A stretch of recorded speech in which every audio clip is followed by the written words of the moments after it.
Bonjour, je suis Clémentine Gallet et je vous accueille sur le premier podcast qui vous parle de maternité autrement. Vous entendrez ici des femmes qui vous transmettront leur histoire de mère, sans filtre. Et grâce à leur récit, vous serez, je l'espère, rassurés, réconfortés et surtout déculpabilisés. Alors bienvenue dans le merveilleux monde d'une maternité décomplexée. Bienvenue chez Bliss.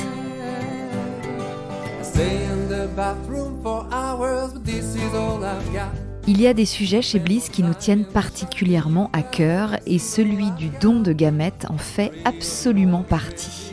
Nous y avons consacré beaucoup d'épisodes pour lever les tabous qui subsistent sur le sujet, pour raconter les parcours de celles qui sont devenues mères grâce à un don d'ovocytes ou de spermatozoïdes et surtout pour inciter toutes celles et tous ceux qui le peuvent à aller faire un don. Mais et les hommes dans tout ça ? Si ce micro a vu passer plusieurs heureuses mamans dont les enfants étaient nés d'un don, nous n'avions encore jamais reçu de papa infertile ayant dû faire appel à un don de spermatozoïdes. Florent et sa compagne Céline sont venus ensemble retracer le périlleux parcours de PMA qui leur a permis de devenir les parents d'une petite fille. De la découverte de l'infertilité de Florent après un premier spermogramme, puis à de nombreux autres tout aussi décevants, jusqu'au don de spermatozoïdes qu'ils ont reçu et avec lequel ils ont pu faire une FIV. Dans cet épisode où ils racontent les nombreux examens, les déceptions, la longue attente, puis la naissance de leur fille, vous entendrez surtout un couple uni qui n'a jamais douté ou flanché face au protocole et à cette autre façon de devenir parents. Oui, ils auraient un enfant issu d'un don, rendu possible grâce à la grande générosité d'un donneur, et cet enfant serait évidemment et indéniablement l'enfant de Florent. Avec cet épisode réalisé main dans la main avec l'agence de la biomédecine qui soutient Bliss depuis plusieurs années, on souhaite rappeler, marteler encore et encore qu'il est indispensable que les dons de gamètes se multiplient pour que toutes les personnes qui souhaitent devenir parents puissent voir leurs rêves se réaliser dans des délais acceptables. Alors je vous laisse avec le récit tellement inspirant de Florent et Céline et je vous retrouve en fin d'épisode avec plein d'infos pour réaliser un don d'ovocytes ou de spermatozoïdes. Rendez-vous sur Je donne mes spermatozoïdes ou Je donne mes ovocytes pour plus d'infos.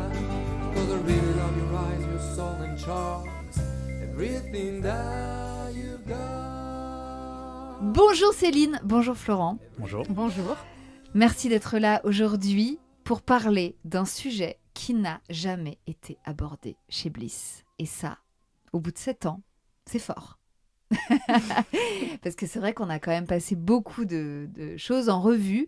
Et merci, spéciale dédicace à Flo quand même, parce que je sais qu'il n'y a pas beaucoup d'hommes qui osent en parler. Donc on sait déjà que cet épisode sera fort utile à toutes celles et ceux, du coup, parce que je pense qu'il y a beaucoup d'hommes qui vont l'écouter, celles et ceux qui pourront avoir la chance d'avoir un témoignage de la vraie vie par ceux qui sont passés par là.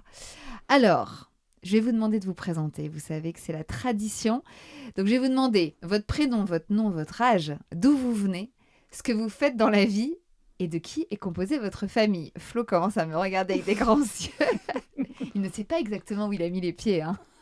Il savait. Il savait, mais bon. Je connais pas les petits connais pas rituels la maison. musique. Oui, c'est ça. Alors, peut-être commence, comme ça, De tu toute vas façon, l'aider. j'allais te Tout dire à fait. de commencer. Alors, je m'appelle Céline Grely, j'ai 33 ans, je viens de Guyancourt, dans les Yvelines. Je suis professeure des écoles, Ouais. j'interviens auprès des élèves en grande difficulté scolaire en SECPA, voilà, Ok. cette année même sur un poste de direction. Et de qui est composée ma famille ? Eh bien, de Florent, Oui. de Justine, voilà, Bien notre sûr. petite fille, Qui a quel âge? voilà, qui a 19 mois. Ouais. Et après, si on étend un petit peu, voilà, mon père, ma mère et mes 3 frères et sœurs, voilà, qui habitent tout proche, donc on voit très Ah, régulièrement. Voilà. Vous êtes tous dans la même région? Bah, Près de même Guyancourt. dans la même ville. Dans la même ville? Oui, voilà. Ah ouais, On vit en meute. trop bien. Quelle chance, et puis ça fait du relais. Oui, alors mes sœurs ayant déjà pour l'une 3 enfants et l'autre 1, Ah oui. les places sont chères, mais oui, ça permet d'avoir du relais. Et des effectivement. cousinades, du coup. Exactement. Trop bien. Alors, Florent, à toi. Je suis Florent D'Amato, j'ai 37 ans et je suis sales manager Et de qui est composée ma famille? Bon, je vais peut-être pas le redire, mais la même chose avec Céline, Justine, notre fille de 19 mois. Et moi, je suis originaire du Sud, en fait. Donc, il y a toute ma famille du côté paternel qui est toujours dans le Sud. Quel Sud? Le Sud-Est, en effet. Sud-Est. Marseille. Alors, vous savez qu'à chaque fois, je demande à la personne qui est en face de moi comment l'histoire d'amour a démarré. Mais en général, j'ai que la nana. Là, j'ai les deux en face de moi. Donc, vous allez pouvoir me raconter tous les deux à deux voix votre rencontre. De quand date-t-elle? Notre rencontre date de début 2020. Ah non, j'ai dit n'importe quoi, 2018. On s'est rencontrés grâce à une célèbre application. Voilà. D'accord. Le match... Parfait. Perfect match. Et alors, est-ce que vous avez discuté construction, futur, famille Quand est-ce que c'est venu, ces sujets importants, enfin fondamentaux? J'ai pas le souvenir qu'on en ait vraiment parlé tous les deux. Ouais. Je pense que c'est venu vraiment au fil de l'eau, la relation se construisant. Finalement, c'est un sujet qui est arrivé. Voilà, moi, j'en ai ressenti l'envie à un moment donné, donc j'en ai fait part à Florent. Et finalement, c'est là que la discussion sur le sujet a démarré, finalement. Oui, c'est ça, c'est venu, on en a parlé quand on a voulu s'y mettre, en fait, finalement. Ah ça. Oui. Là, vous vous dites, tiens, on ferait bien un enfant. Et donc, là, vous commencez à essayer. Comment ça se passe chronologiquement, là, du coup au bout de combien de temps vous vous dites, ah, tiens, il y a peut-être un problème? Ou il y a peut-être des examens à faire? Toi, tu étais suivie par une gynéco... Oui, par un gynéco en ville, voilà. Ouais. Ça faisait, depuis notre rencontre, que j'avais plus de contraception parce que je ne la supportais pas. D'accord. Voilà. Donc, on faisait attention, on regardait un peu les cycles, donc il s'était déjà rien passé. Donc, moi, j'avais ce passif aussi, cette idée en tête quand même que, mine de rien, il n'y avait jamais eu de fausse alerte ou quoi que ce soit pendant toute cette période, même si on faisait attention. Alors qu'en vrai, ça aurait pu, parce qu'on fait attention. On fait attention, mais le risque zéro n'existe pas dans ces cas-là. Voilà. C'est vrai qu'il peut y avoir des loupés. Okay. Voilà. Et donc ça t'interpellait, Céline? Alors, sur le moment, ça ne m'a pas interpellée, mais c'est vrai que les mois passant, moi, je me disais, il y a toute cette période où, effectivement, où on a fait attention, j'ai fait des tests d'ovulation, etc., et où ça venait pas, mais s'ajoutait à ça quand même toute la période d'avant où on n'avait pas de contraception, finalement. Et oui. Toi, Florent, tu avais des potes autour de toi qui avaient pu rencontrer des difficultés. Est-ce que tu avais été sensibilisée à l'infertilité, qu'elle soit masculine ou féminine d'ailleurs? Non, autour de moi, j'avais pas d'amis qui m'avaient parlé de ça ou de certaines difficultés à avoir des enfants. Okay. Non, au contraire, j'avais plutôt des amis qui avaient ça facilement. Mais finalement, est-ce que je sais tous les détails? Je pense que les hommes parlent moins de ces sujets-là que nous, les femmes, qui avons la chance d'avoir des espaces de parole depuis quelques années qui permettent effectivement la transmission d'informations. Mais je pense que chez les hommes, c'est encore très, très tabou. C'est possible. En tout cas, toi, dans ton entourage, tes collègues, tes potes... Autant que moi, j'en ai pas parlé à tout le monde, tu vois, donc peut-être qu'on m'en a pas parlé non plus. Bien sûr. Ça que je veux dire. Ok. Donc, au bout de combien de temps vous commencez à faire des examens? Quasiment 1 an. 1 an, d'accord. Voilà. Je vais chez mon gynécologue parce que de toute façon, ça concordait avec mon rendez-vous annuel. Voilà, je lui parle de ses difficultés, que du coup, ça fait 1 an que je ne l'ai pas vu, 1 an qu'on essaye. Il commence par me dire que comment est-ce qu'il peut vérifier que ça fait effectivement 1 an qu'on essaye. Genre, tu lui racontais des mythos. Exactement. Pour aller plus vite. Voilà, la confiance règne, c'est bien. Ça fait plaisir. Ça fait plaisir, ouais. Mais forte de tous les podcasts que j'ai pu entendre, je ne me suis pas laissée faire. Bravo, t'as insisté. J'ai insisté et je lui ai dit que je venais pas uniquement pour avoir des tests pour moi. Et du coup, je lui demande d'avoir un spermogramme pour Florent en plus parce que un couple et faire un enfant, ça se fait à 2. Donc à un moment donné, l'infertilité peut pas être forcément due que à des problèmes chez la femme. Bien sûr. Il finit par accepter, mais vraiment à contre-cœur. Donc, il m'oriente vers un centre de PMA à côté de chez nous. Je l'imagine, ce médecin, dire si vous voulez absolument faire un spermogramme, genre, vous êtes mis cette idée en tête, mais ça se trouve, c'est pas ça. C'est exactement comme ça que ça s'est passé. Non, mais... Voilà. Mais il a pris sa retraite pas longtemps après. Très bien, très bonne chose. On ne le retiendra pas, non, vraiment pas. Alors, c'est le premier examen que vous avez fait, du coup ? Oui, tout à fait. Comment ça s'est passé pour toi, Flo ? Bon, j'ai plutôt un état d'esprit positif, tu vois, donc j'en ai pas fait tout un drame. Et moi, je pensais que ça allait bien se passer, en fait. Tu vois, donc j'ai fait ce qu'il fallait faire, finalement. Bien sûr. C'est pas trop glauque ? En fait, il y a autant de décors différents, j'allais dire, que de centres où tu peux faire des recueils, ce qu'on appelle. Tu sais, t'as une petite télé quand même, parce qu'on te propose un film, etc. Tu vois, c'est ce niveau-là, carrément. Tu vois, il y a une télé avec des films porno ? On te demande si tu veux... ouais, c'est ça. Si tu veux visionner. Si tu veux visionner. T'as plus les vieux magazines qui... Non, heureusement, quand même, parce que ça, pour le coup, ça aurait été très glauque. Ouais. Donc maintenant, c'est plutôt télé porno. Fauteuil, télé, lavabo. Ouais, non, c'était même pas connecté, c'est ça. Donc t'imagines le truc de... Mais t'as pas forcément le film porno en continu, tu demandes. Je pense que je crois que t'as toute une liste. Ouais, c'est ça. De donc je sais pas qui dit oui, en tout cas moi j'ai dit non. Ok. Mais salle un peu glauque donc. Là, dans ce centre-là, oui, c'était pas très accueillant. C'est pas le grand fun, on va dire. Ok. Donc tu fais ce recueil, comme on dit, pour faire un test de spermatozoïdes. C'est ça, un spermogramme. Le spermogramme. C'est ça. Qui consiste en quoi ? Vous savez exactement quel est le process après, une fois que tu rends ton petit pot ? Est-ce que... Oui, on nous l'a détaillé, le process. Le but, c'est de regarder combien il y a de spermatozoïdes, finalement, et s'ils sont... actifs, sains, en fait, finalement, bien formés aussi. Okay. Exactement. Ouais, tout à fait. C'est ça, c'est ces trois grandes choses qui testent. Après, ils prennent, c'est par millilitre, en fait, c'est millions par millilitre qu'ils testent. Donc, par un millilitre, ils comptent, ils voient s'il y en a beaucoup, pas beaucoup, ils comptent. C'est ça. Oui, parce qu'il est censé y avoir des millions dizaines de millions de spermatozoïdes par millilitre de sperme, c'est ça, c'est ça, tout à fait. Les résultats sont arrivés au bout de combien de temps ? Eh bien, normalement, tu reçois les résultats par mail, il me semble, ou sur la plateforme sécurisée, tu me suis. Et là, moi, je ne les voyais pas arriver, en fait. Et donc, au bout du délai, une fois que le délai il a été coulé, je me suis dit, bon, il y a quelque chose là. Et donc, j'appelle ce centre. Et là, les inquiétudes ont été confirmées parce que la personne que j'ai, elle me dit, attendez, en fait, il faut que je vous fasse rappeler par la biologiste, etc. Donc, tu vois de suite que... on sent que ça sent pas bon. On le sait. Tu le sais même, quoi. Ça devient quasiment avéré. Et là, la biologiste m'a rappelé un peu après, finalement. Et, elle prend des pincettes, parce qu'elle ne sait pas exactement qui tu es. Elle ne connaît pas ton histoire. Quelle est ton histoire, ta psychologie, quand tu apprends...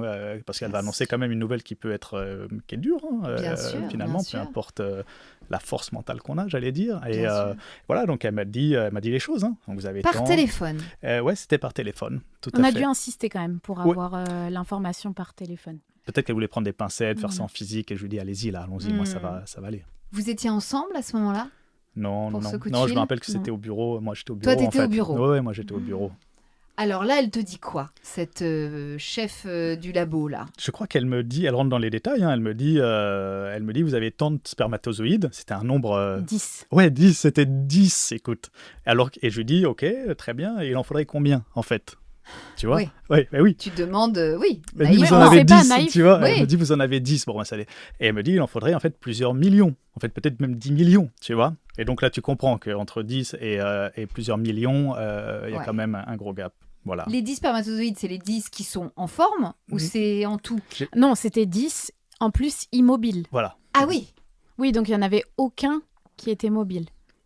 D'accord. Flo, quand tu raccroches avec la biologiste, là, donc tu es au bureau, qu'est-ce qui te traverse comme émotion, comme pensée Écoute, je passe un coup de fil à Céline, finalement, pour lui dire, bon voilà, c'est confirmé, parce que c'était qu'une confirmation, et donner un peu les chiffres, qu'on sente un petit peu la chose, et voilà, lui dire, il y a ça maintenant à faire, elle m'a dit qu'il fallait faire ça, prendre rendez-vous avec l'urologue, etc., en fait.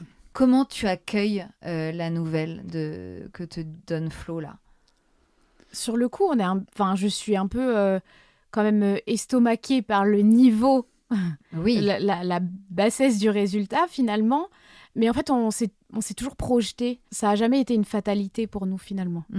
Oui, déjà, ce coup de fil, c'était juste une confirmation, finalement, le coup de fil de la biologiste. Et après, tu es dans une démarche active, j'allais dire. Ok, il faut y aller, finalement. On va pas rester là, comme ça, sur place, à rien faire. Et, parce que tout de suite, on vous a dit qu'il y avait des solutions. Oui, c'est ça, bien sûr. On te dit ce qu'il faut faire. Donc déjà, tu te dis, peut-être là, il y a eu quelque chose, on ne sait pas quoi, parce qu'après, on t'explique qu'effectivement, il peut y avoir des fois une chute du nombre de spermatozoïdes en fonction de ta santé, si tu as été un peu malade, etc. Tu vois. Dès qu'on a de la fièvre, ça baisse la qualité, la quantité même baisse drastiquement. Si tu prends une série de bains ou de douches trop chaudes, que tu vas trop régulièrement au sauna, voilà. Il y a beaucoup de choses finalement dans la vie, dans l'hygiène de vie qu'on a qui peuvent générer une descente. Bon, au final, pas une baisse aussi importante que celle-là. Mais voilà, sur le moment, il y a des explications. Au début, tu te raccroches un petit peu à ça. En effet, tu te dis non, il y a un élément extérieur, etc. Évidemment. Et alors, le gynéco-urologue, vous y allez ensemble à ce rendez-vous ? Oui, tout à fait. Comment se passe ce rendez-vous et qu'est-ce qu'on vous dit ? On nous donne une grosse batterie de tests à faire, notamment pour Florent. En plus des spermogrammes, il y a des analyses sanguines, analyse sanguine pour détecter d'éventuelles maladies, etc. En fait. Une échographie aussi. Échographie. Une échographie. Ouais, échographie. Pas très agréable. Ouais, échographie des testicules, etc. Ok. Tout à fait. Douloureux ? Non, rien n'est sous anesthésie ou rien ne fait vraiment mal, en fait. Mais c'est désagréable. Ouais, tout à fait. Ok, oui, on sent que c'était pas un bon moment. Ouais, c'est les échographies, en effet. Ouais. C'est externe. Pourquoi vous vous marrez ? Si tu savais, nous, ce qu'on se tape comme examen, Flo, excuse-moi, mais une petite échographie des testicules, ça nous fait pas peur. Ouais. Non, pardon. Pourquoi tu te marres ? Parce que il y a quand même une partie interne. Ah, il y a une partie interne aussi, d'accord. Ok, voilà. Qui est moins agréable. C'est clair, c'est pas agréable, tout à fait. D'accord, une partie anale ? Oui, c'est ça, il passe par, effectivement... par là pour scanner les glandes testiculaires, en fait, finalement. Qui sont en interne. Vois, et les canaux aussi. Ça fait pas mal. Les canaux pour voir si un canal ne serait pas bouché, tu vois. Et donc, quand tu apprends toutes ces choses, tu te dis, peut-être, et tu vois, tu te raccroches à certaines choses, tu te dis, peut-être il y a un canal qui est bouché, peut-être ça peut se déboucher. Ça peut se déboucher, tu vois, ça peut se déboucher. Donc, tu es toujours entre deux, tu vois. Est-ce que tu vas réussir à produire des spermatozoïdes de façon convenable ou pas. Tu vois, tu as des petites choses comme ça qui arrivent au fur et à mesure des tests. Voilà. Est-ce que vous avez revu des schémas d'anatomie masculine ? Parce que en vrai, il y a, si on regarde bien, justement, tu parles des canaux et tout, mais c'est vrai qu'on n'imagine pas... nous, notre corps, déjà, on a mis du temps à comprendre exactement tout. À bien le cartographier. Tout était, Mais c'est vrai que pour les hommes, c'est encore autre chose, forcément. Vous avez regardé ça Oui, je crois qu'on a regardé. En effet, mais tu es obligé, on s'est beaucoup renseigné en fait sur la chose parce que on veut des infos, on a très peu d'infos qui viennent des médecins. Etc. Il faut être capable de poser les bonnes questions pour avoir les réponses. Ouais. Si on ne pose pas de questions, si on n'est pas proactif dans les rendez-vous, finalement, on repart avec presque aussi peu d'informations que ce avec quoi on est arrivé. Et alors justement, avant ce rendez-vous, vous étiez déjà beaucoup renseigné ? Oui, on avait regardé un petit peu partout sur Internet les causes d'un spermogramme si dégradé. On avait vu que ça pouvait être génétique, on avait vu que ça pouvait être plutôt lié à la production de spermatozoïdes ou plutôt sur la partie éjection des spermatozoïdes. On avait trouvé un certain nombre de causes potentielles. D'accord. Et alors, sur la partie génétique, est-ce que toi, tu as eu envie, Flo, d'en parler justement à tes frères, à ton père ? Non, j'avais pas spécialement envie d'en parler. Ma mère est au courant, tu vois, mon père n'est pas au courant. Finalement, et j'ai pas spécialement informé mes deux frères. D'accord. Voilà, écoute, c'est pour... c'est des raisons personnelles, je ne suis pas spécialement proche de mes deux frères. Ok. Et toi, Céline, en parallèle, tu fais des examens un peu plus poussés, gynéco, ou pas ? Oui, l'hystérosalpingographie. Bravo ! Voilà. Et alors, tout est nickel. Elle révèle quoi ? Tout est nickel. Tout est nickel, voilà. Toutes les prises de sang sont nickel. On attend du coup quand même encore les analyses génétiques parce que ils ont décidé de nous les faire à tous les deux pour éviter, si jamais il y a un retour qui est négatif d'un côté, voir si la combinaison des deux aussi est possible. Et oui. Tant qu'à faire. Bien sûr, oui, tant qu'à faire. Ok. Et donc, arrive ce rendez-vous où la gynéco a les résultats entre les mains. Oui. Et là, alors on vous dit quoi ? Eh bien, on nous annonce microdélétion du chromosome Y dans la région AZFC. Bien sûr. Voilà. Ça, c'était en physique, non ? Il y a une, oui, on nous a c'était présenté en physique, voilà. C'était le rendez-vous avec la gynéco. Bah oui, parce que ça, on te l'explique. Oui. Donc là, vous êtes tous les deux en face d'elle. Ouais, c'est ça. Et elle vous dit ça. Voilà. C'est-à-dire traduit en français. Alors, ça veut plus il y a autre chose. Oui, plus il y a autre chose. Donc, plus mutation MTHFR 677CT. Bien donc entendu. Donc là, tu vois que tu es sur un truc pointu. Hétérozygote. Ok. Traduction. Pour moi, homozygote pour lui. Ah. Voilà. Ça veut dire que vous aviez chacun une mutation génétique. Voilà, tout à fait. Donc la mutation MTHFR, elle touche tout ce qui a trait à la vitamine B9. Ouais. Voilà. Donc ça, c'est pour toi ? Non. Ça, c'est pour nous deux. Ah, pour tous les deux, d'accord. Alors, moi, je suis hétérozygote, donc normalement, je suis moins touchée que lui, mais pendant la grossesse et avant une grossesse, du coup, il faut que je me supplémente en vitamine B9, mais sous un format bien particulier, parce qu'en fait, notre corps, du coup, a du mal à transformer cette vitamine. D'accord. Voilà, pour la conserver. Qui se trouve où, la vitamine B9 ? C'est des comprimés à prendre. Voilà, c'est des d'accord. Comprimés. Okay. Voilà. Et donc Flo, il l'a dans la version homozygote, donc les deux allèles de son gène sont touchés. Et là, par contre, du coup, c'est beaucoup plus grave parce que son corps n'arrive pas à assimiler, à transformer la vitamine B9 à la métaboliser exactement pour qu'elle puisse être absorbée par son corps. Voilà. Or, nous avons besoin de vitamine B9. Surtout pour faire des enfants. Bien sûr. En bonne santé. Et on commençait par microdélétion du chromosome Y, en fait. C'est ça que tu disais. Donc, microdélétion, c'est qu'il y a un petit bout du chromosome qui n'existe plus, en fait. Oui. En gros, c'est ça. Voilà. Ok. Bon, donc elle vous traduit tout ça en live, donc ? Oui, c'est ça. On a à peu près ce type d'explication. Alors, cette gynécologue nous donne que le résultat un peu brut et nous envoie du coup vers une urologue, mais cette fois-ci une urologue très réputée parce que le problème de microdélétion, il ne peut pas se résoudre. Ok. Alors moi, pendant ce rendez-vous, j'ai vu Flo se désactiver. Très concrètement. Non, mais c'est vrai, à un moment donné, donc elle nous parlait, et notamment quand elle finit par nous dire que ça implique du coup d'aller voir une urologue, de faire des tests encore un peu plus poussés, de tenter un certain nombre de choses, etc. Et que si on n'y arrive pas, à la fin, il y a soit le don de spermatozoïdes, soit l'adoption. Florent, il sort de là un peu, il s'est éteint. Il a pris son téléphone et il est passé en mode travail. Ah ouais. Voilà. Et quand on était dans la voiture après, il me dit mais elle est folle, de quoi elle parle, pour qui elle se prend à déjà parler de dons de spermatozoïdes. Voilà, c'est le seul moment où j'ai vu Flo perdre un peu pied. Bon, ça n'a pas duré longtemps, mais c'est le seul moment un peu Bien où sûr. Mais c'était la première fois que vous entendiez ces termes, dons de spermatozoïdes, adoption. C'est vrai que tout d'un coup, ça peut percuter. Tu confirmes ton état de...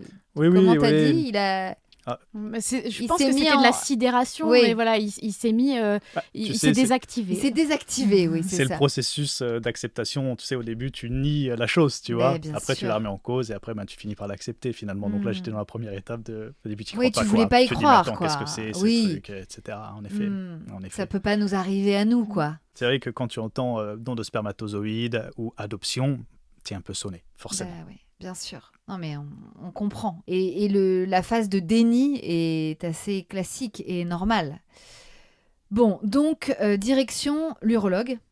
Et alors là, qu'est-ce qu'on vous dit ? On nous oriente en parallèle vers une généticienne. Ah oui. Aussi, pour analyser les résultats, qu'elle nous donne aussi la marche à suivre au vu de ce qui vient de nous être annoncé. Et elle donne un traitement à Flo. Elle a dit toutes les implications, en effet, que cette mutation génétique, finalement, engendre Ok, donc je t'avais dit, il y a des risques. En plus, ça génère au-delà que ça bloque la production de spermatozoïdes. Ah oui, il y a d'autres Ouais, il y a d'autres implications, en effet, mais qui peuvent être Ouais. avec des vitamines en plus, vitamine B9 en fait, dont tu parlais, qui sont tout à fait maîtrisées. En fait. D'accord. Et ça a été confirmé en effet après sur les prises de sang. Quels sont les risques ? Eh bien, maladie cardiovasculaire et risque accru de cancer. Ok. Là, tout d'un coup, en fait, votre vie devient un peu rythmée par les rendez-vous médicaux, les médicaments, Tout d'un coup, vous avez, j'imagine, je parle à votre place, mais vous allez me le confirmer, en tâche de fond, là, dans votre tête, une charge mentale, médicale, qui est toute nouvelle pour vous, parce que jusqu'à présent, vous n'avez pas eu de soucis de santé. Comment vous l'avez vécu, cette bascule ? Mais 100%, tu es dans un process, quoi. Tu as des rendez-vous médicaux, j'allais dire tous les 4 matins. Oui, tous les mois et demi, 2 mois, on a rendez-vous chez l'urologue. Et pour avoir rendez-vous chez l'urologue, avant, il faut avoir fait un nouveau spermogramme et avoir fait des prises de sang pour vérifier que le traitement médicamenteux qu'il a permis de faire remonter le taux de testostérone, etc. Et oui. Oui, une fois qu'on a vu cet urologue et qui a prescrit des médicaments, pour moi, en effet, là, tu retournes dans un cycle de recueil de spermatozoïdes, etc. En effet. Parce que donc l'urologue veut tenter de faire remonter le taux de spermatozoïdes, c'est ça ? Il y a la possibilité en tout cas, avec une prise de médicaments. Oui, c'est ça. Donc à chaque fois, effectivement, il faut refaire des recueils pour vérifier si ça remonte ou pas. C'est ça l'idée. Exactement, tout à fait. D'accord. Oui, donc en fait, vous êtes toujours dans l'attente d'un nouveau rendez-vous ou d'un nouveau recueil ou de retour d'examen. En effet. Comment vous vivez ça, tous les deux, individuellement et ensemble ? Parce que c'est pas rien de vivre ça dans un couple. Oui, alors moi, à l'époque, j'avais ma société, j'étais patron d'une société avec un associé, quelques salariés, donc bon, je pouvais gérer mon planning à peu près comme je voulais. Oui. Et donc ça, c'était, je sais pas comment je pourrais faire maintenant là, que j'ai repris un travail salarié. En étant salarié. Ouais, c'est ça. Donc moi, j'avais cette souplesse-là qui était assez confortable, donc j'arrivais, ça, je pense que ça fait que je le vivais aussi bien, parce que je pouvais facilement gérer et pas avoir à demander des jours off très régulièrement quand même. Et donc ça a un peu facilité la chose. Il faudrait que les entreprises soient un peu plus ouvertes aussi et assouplissent les horaires de travail pour les femmes et les hommes qui ont besoin justement de faire des rendez-vous à des dates très précises. Ouais, c'est compliqué parce que c'est incompressible parfois. Tu viens d'apprendre ça, tu t'hésites à en parler, et en effet, donc c'est pas évident, ça met une vraie charge. En plus, tout à fait, une vraie charge mentale. Mais pour toi, c'était plutôt facile, entre guillemets, de t'échapper Sur du le boulot. côté, j'allais dire, organisation, planning, ça allait, c'est clair, bien sûr. Vous en avez parlé à votre entourage ? Oui, moi j'en ai parlé, j'en ai pas parlé à tout le monde, mais j'en ai parlé à ma famille. Voilà, ma famille était au courant, nous soutenait, elle nous posait pas forcément de questions, mais elle attendait d'avoir des informations et elle était toujours ouverte pour en parler quand on en avait besoin. Voilà. Toi, Flo, tu en parlais avec la famille de Céline ou c'était toi, Céline, qui en parlait avec la tienne, mais ce que j'aimerais savoir, c'est Flo, toi, à qui qui était au cœur du sujet. Le cœur du sujet. Est-ce que tu pouvais en parler à part avec ta compagne ? Ouais, mais je crois qu'on disait les choses quand on allait voir ta mère, etc. Oui. On en parlait très facilement, très simplement, tout à fait. Et moi, de mon côté, je t'ai dit du côté de mon père, etc. Mes frères, ils le savent toujours pas, et j'ai mis du temps à le dire à ma maman en fait. Je sais plus exactement, mais. Mais quand on en a parlé à ta maman, par contre, on a appris que son père et elle avaient eu des difficultés à avoir leur premier enfant. Ils avaient mis très longtemps et ils avaient même pensé ne jamais réussir à avoir d'enfant et voilà. Ah ouais, voilà. Tu vois. Ok. Et tes potes, Flo, t'en parlais pas avec tes potes ? Non. Mais t'es un mec, tu parles pas trop, tu vois, et pas de ça. Après, tu travaillais beaucoup aussi, donc t'avais pas forcément le luxe de t'apesantir sur ta situation on parlait sur le moment et du coup si tu voyais tes potes tu parlais d'autre chose quoi. C'est aussi un moyen de s'échapper, de voir ses amis c'est pour et ça, de pas absolument. rester enfermés dans cette histoire. Bien on sûr. avait déjà cette histoire tous les deux. Ouais. En parler partout, finalement, ça fait qu'on représente plus que ça aussi. Et je comprends. C'est parler de ses problèmes finalement, et je sais pas, c'est pas ma façon de penser, tu vois. Je comprends. Non, mais je me permets de te poser la question. Bien sûr. Est-ce qu'il y a eu un moment de la culpabilité par rapport à Céline ? Oui, c'est dur à exprimer comme sentiment, en effet. Et à un moment, tu te dis, moi, c'est pas de la culpabilité, tu vois, mais tu te dis, mince, en effet, ce sera pas exactement de la chose classique. Il y a, voilà, tu te dis ça, mais c'est pas ça va pas jusqu'à la culpabilité, à s'en vouloir soi-même, etc. En fait, finalement. Tant mieux. Et puis j'imagine aussi que l'attitude, les réactions de Céline ont joué aussi, de peut-être toujours te faire sentir que vous alliez trouver une solution. Oui, on était un peu dans cette démarche-là, dans cet état d'esprit finalement. Et mine de rien, cette gynécologue, le fait qu'elle nous ait annoncé très tôt l'éventail des possibilités, on savait que c'était pas fini et que si jamais on n'arrivait pas à résoudre ce problème, on avait encore des solutions derrière. Et finalement, on avait toujours ce petit truc derrière qui nous disait mais l'histoire n'est pas finie. Oui, tu as raison de préciser ça parce que tu as toujours des options. Tu te dis, tu te raccroches, comme je le disais tout à l'heure, tu te raccroches toujours à... Il y a un espoir en fait, toujours, avec les médicaments, parce que ça prend un petit peu, il y a des vitamines, et ça prend un peu du temps à faire effet finalement. Donc tu as toujours cette lueur d'espoir au loin. Et il y a un moment en effet où tu te sens pas très bien un peu par rapport à cette culpabilité dont tu parlais.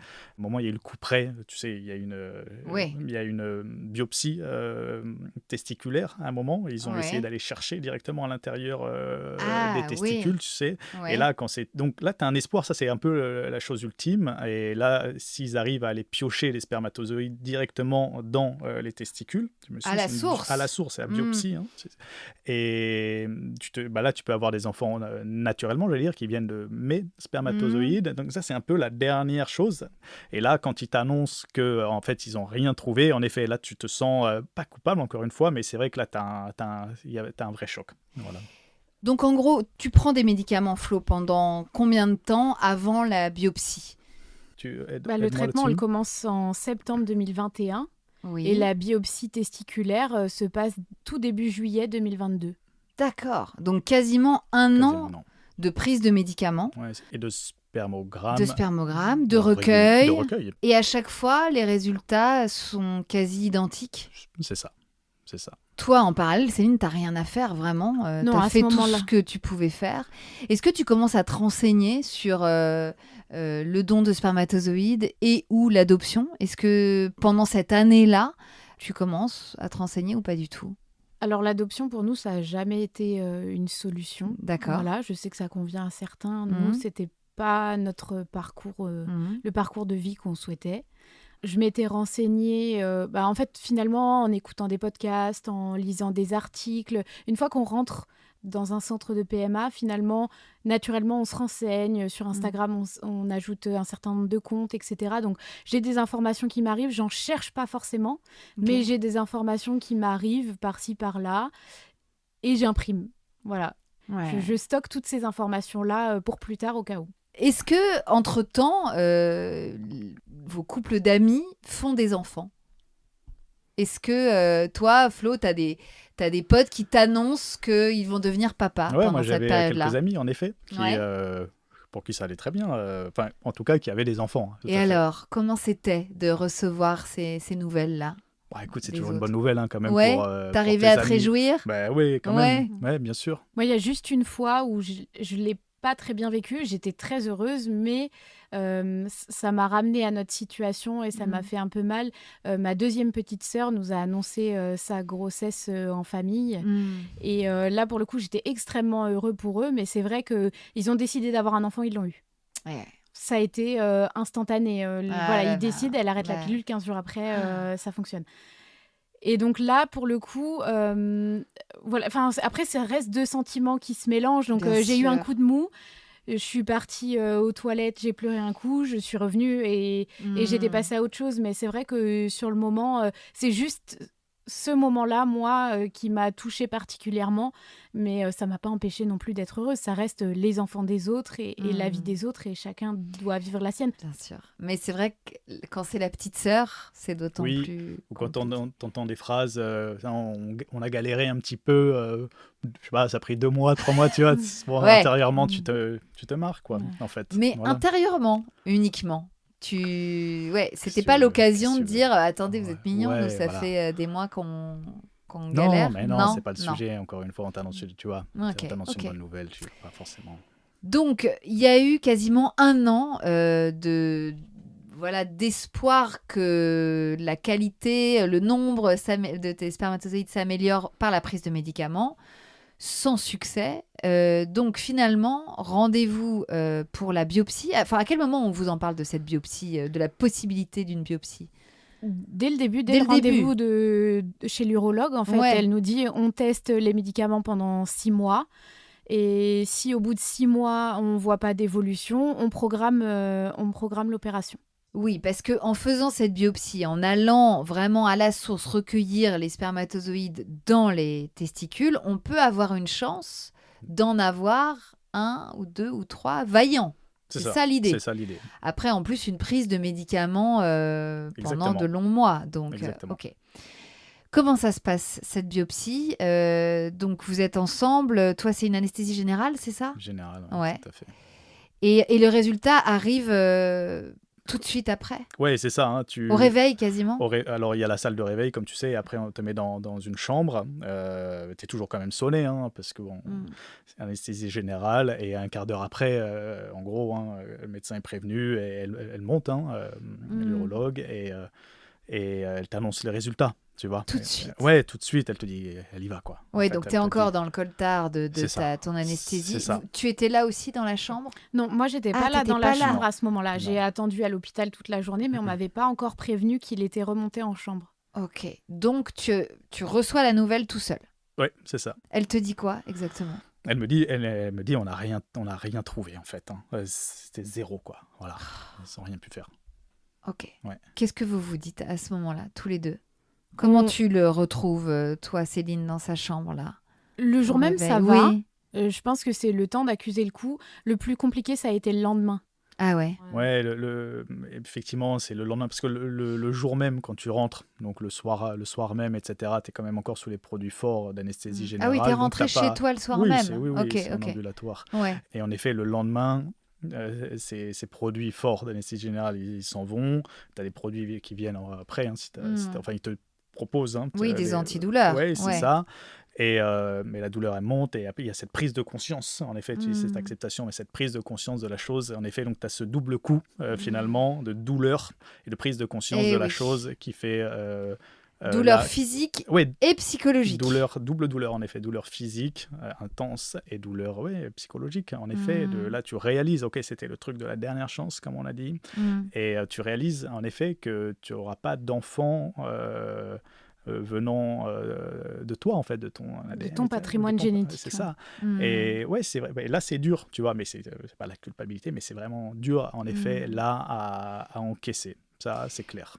Oui, et comme jusqu'à présent, tu avais été plutôt dans vraiment l'espoir et presque la certitude qu'il y aurait une solution, une issue qui te permettrait d'avoir des enfants naturellement, tu te prends une bonne claque. Ouais, tout à fait. Toi, tu étais dans quel état, Céline, psychologiquement ? Toi, tu étais déjà à l'étape d'après ou tu as eu aussi besoin d'accuser le coup ? En fait, tous les deux, ce fameux deuxième jour, ce fameux lendemain, on a beaucoup pleuré, on a pris le temps de pleurer. Et en fait, le jour d'après, on s'est réveillés, on a dit, bon, maintenant, on fait quoi ? On sait, on fait quoi ? Et du coup, c'est là qu'on a pris la décision officielle de s'orienter vers le don de spermatozoïdes. Et du coup, le surlendemain, j'ai appelé les sécos d'Île-de-France pour avoir un rendez-vous. Sachant que c'était long, en fait, on s'est dit, quoi qu'il arrive, ça nous laisse le temps de continuer à réfléchir. Mais si on se prend, 3, 4, 5, 6 mois pour réfléchir et qu'à ce moment-là, on a vraiment envie et qu'on prend rendez-vous et qu'en fait, on nous annonce des délais de 6 mois, voire 1 an pour avoir le premier rendez-vous, on va être vraiment déçu. Et Bien encore sûr. une fois, ça a été notre manière de fonctionner tout le long du parcours, ce besoin d'être actif. Et donc, du coup, on est rentré là-dedans, dans ce processus-là. Et ça nous a aidés à avancer aussi. Action-réaction. Exactement. Mais avant de prendre rendez-vous avec un sécos, effectivement, il faut accepter l'intervention d'un donneur. Tu t'étais fait à l'idée, Flo ? Il y a une autre donnée aussi qui est vraiment importante à préciser, c'est que si l'enfant venait de mon patrimoine génétique, il serait venu avec cette mutation aussi. Oui, si c'était un garçon, il avait obligatoirement cette mutation génétique. Voilà. Intéressant. Au même stade ou pire. Donc tu relativises quand même, tu te dis ok, ça ne viendra pas de mon patrimoine génétique, mais finalement il sera épargné de ça. Finalement, donc tu vois, ça te fait un petit peu relativiser quand même la chose. Ça t'a aidé, ça, à te faire à l'idée ? Oui, forcément, bien sûr. Oui, il m'a même dit à un moment donné, finalement, même si on avait réussi à recueillir des spermatozoïdes, je ne sais même pas si on serait allé au bout et qu'on les aurait utilisés, parce que finalement, transmettre un patrimoine génétique ou accepter de faire naître un enfant en ayant connaissance d'une mutation génétique, pour lui, c'était quelque chose de compliqué. Bien sûr, ouais. Donc là, on est en juillet 2022. Où en est la loi bioéthique à ce moment-là ?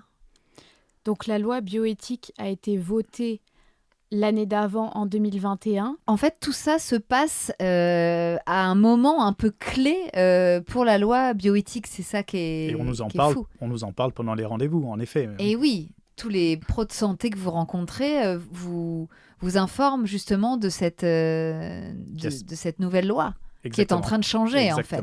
Exactement.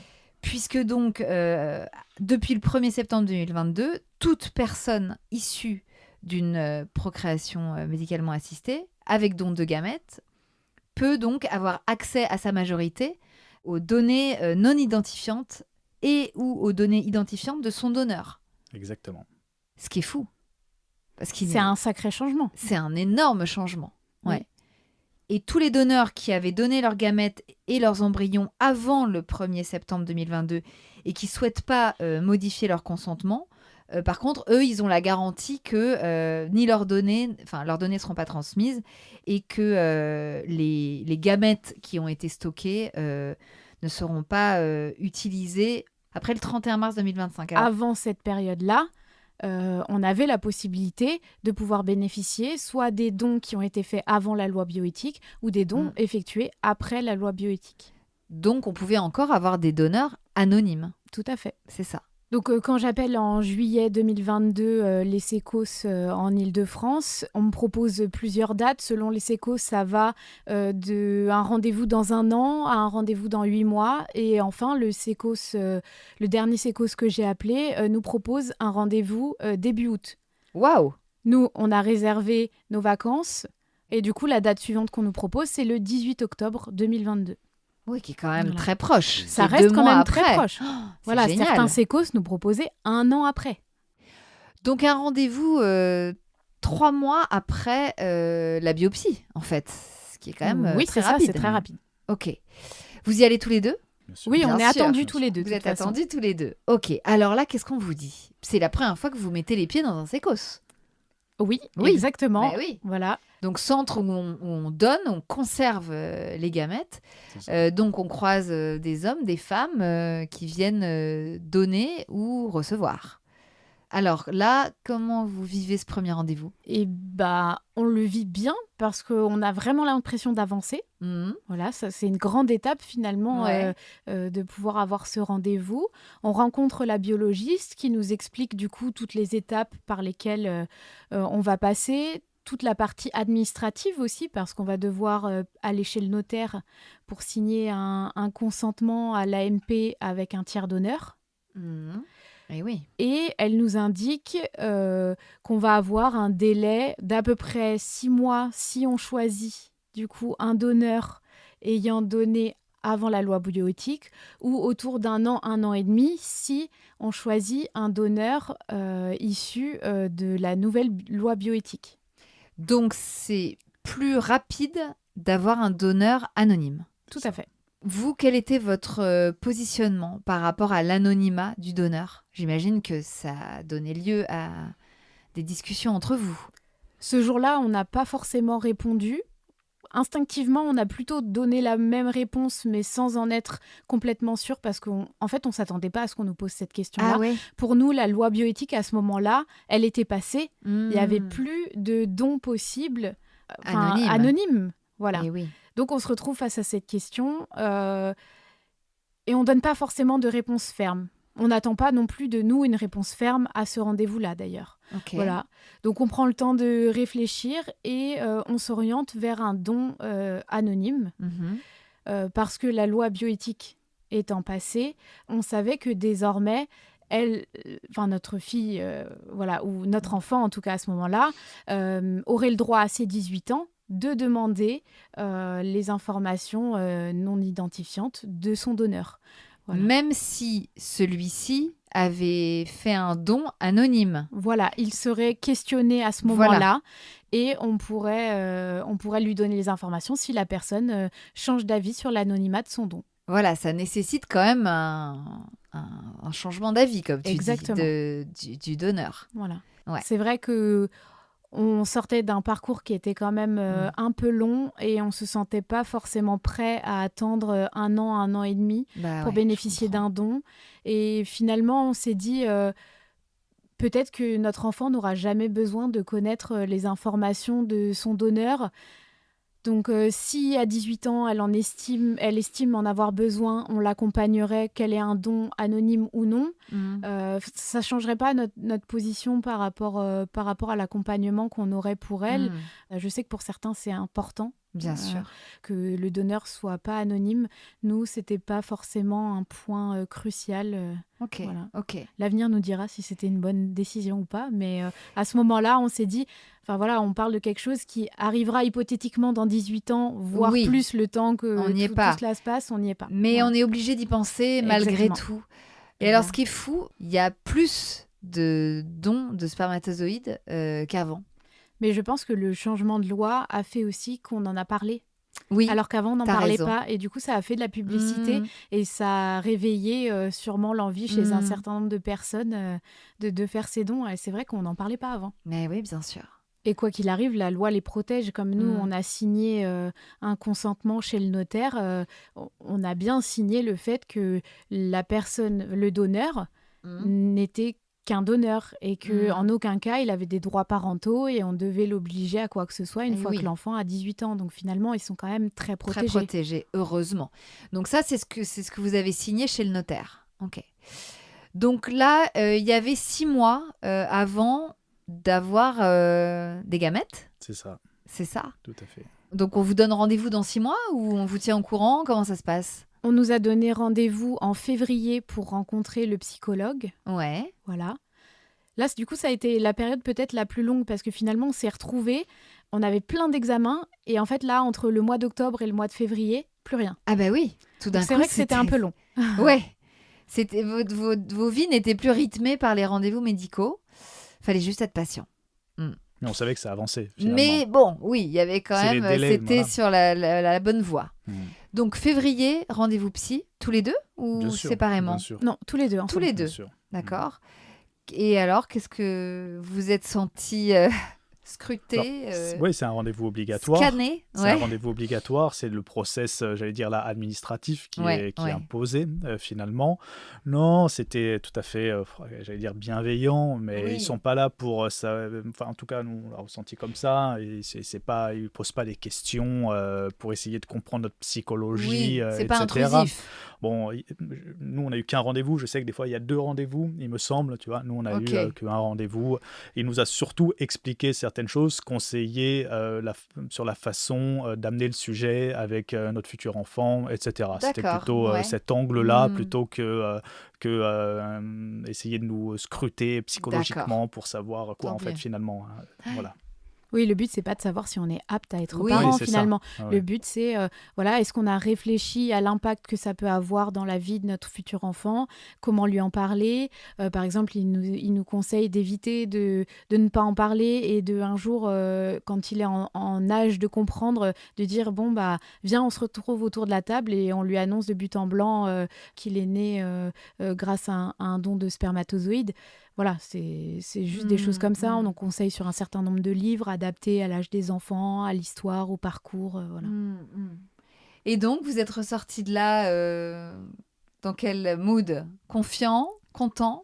On était confiants, on était contents d'avoir obtenu un certain nombre de conseils et d'avoir des outils, en fait, pour pouvoir accompagner cet enfant. Ça concrétise l'enfant aussi.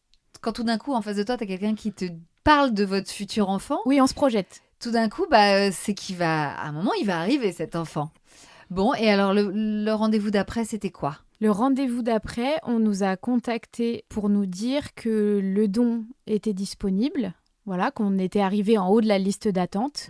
Et là, on s'est présenté au Sécos, on a eu rendez-vous avec le biologiste. Et là, le biologiste a pris toutes nos caractéristiques physiques. Et on a remonté tout notre arbre généalogique pour savoir s'il y avait des maladies génétiques de mon côté qui traînaient un peu à droite à gauche pour associer en fait le meilleur donneur à mon profil.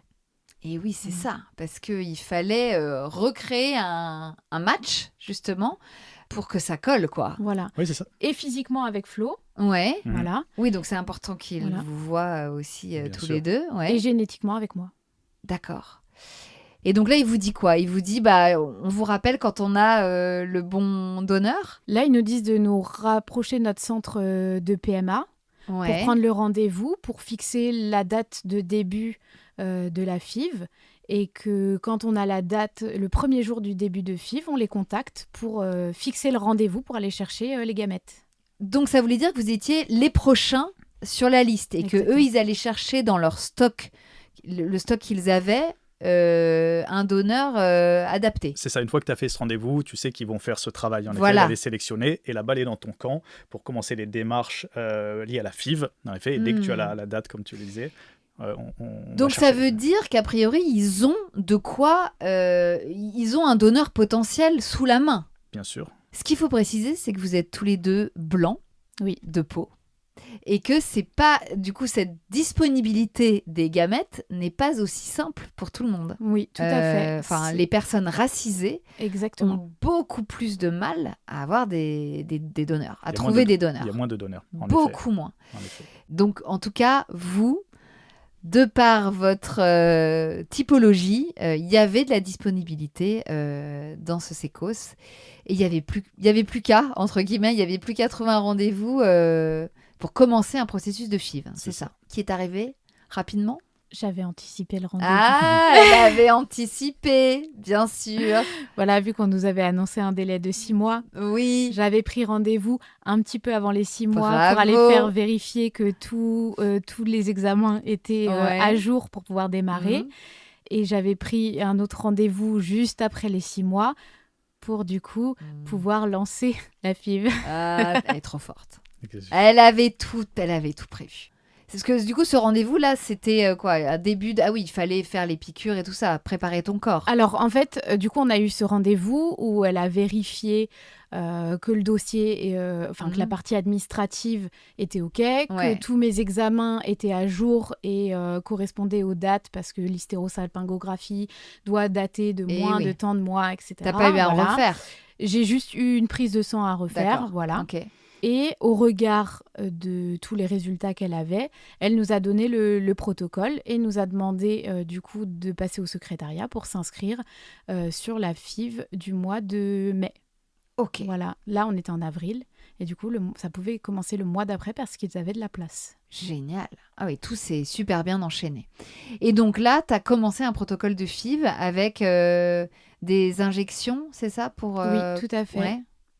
Oui, j'avais au premier jour des règles, du coup, j'ai dû appeler le centre pour qu'ils valident bien qu'on pouvait démarrer. Et je devais également appeler le Sécos pour prévenir que je démarrais ma FIV et que du coup, on devait venir récupérer les paillettes. Et oui. Voilà. Et donc, tout le monde s'est aligné, s'est coordonné. C'est toi qui as été chercher les gamètes, Flo ? On doit aller les chercher tous les deux. Ah, tous les deux. Obligés d'être présents tous les deux avec notre pièce d'identité, sinon ils ne nous les remettent pas. D'accord. Et alors, donc, ce jour est arrivé ? Oui, mais c'est toute une aventure. D'aller récupérer des gamètes ? La veille, j'ai dû me présenter au centre de PMA pour récupérer une glacière chargée d'azote. Et oui. Donner un chèque de caution.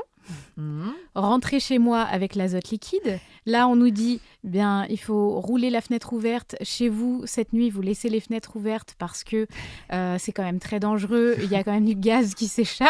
Oui. Dans la voiture, il faut absolument pas que ça se renverse. Voilà. Donc là, tu as l'impression d'avoir une bombe sur ton siège arrière. Tu gères la logistique du truc, quoi.